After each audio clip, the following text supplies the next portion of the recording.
Dwi'n meddwl bod bioamrywiaeth yn bwysig i bob un ffarm yng Nghymru, dim jyst y ffarm ni fama. Yn syml, dwi'n meddwl, os oes gen ti ddim bioamrywiaeth, dwi ti methu cynhyrchu bwyd. Hwnna sy'n tan ategu cynhyrchu bwyd. Os oes gen ti bioamrywiaeth ac amgylchedd gref, yna mae dy adnoddau naturiol di mewn cyflwr da a hwnna sy'n rhoi y sylfaen i ti wedyn i gynhyrchu dy bwyd.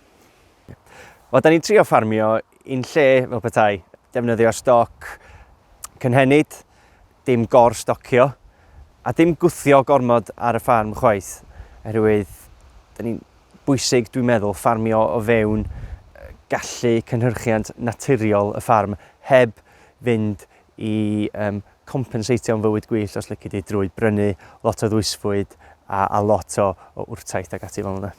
Dwi'n meddwl fydd yr adroddiad gan Hybu Cig Cymru yn ofnadwy o ddefnyddiol, oherwydd fel mae'r Sais yn deud, you can't manage what you don't measure. So mae angen cael y data sylfaen yna i wybod beth gennyn ni, a wedyn ti'n gallu gweithio wedyn i wella pethau, cynnal a chadw rhai pethau fel maen nhw.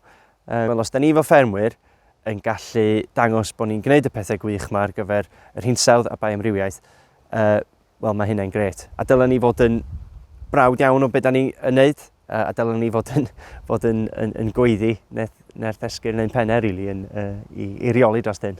Ond mae yna gyfle, dwi'n meddwl, hefyd i ni fel sector gymryd perchnogaeth dros y sialens yma a dangos i'r cyhoedd, dangos i'n gwleidyddion ni, dangos i'r byd be da ni'n gallu wneud o ran ffarmio cynaladwy.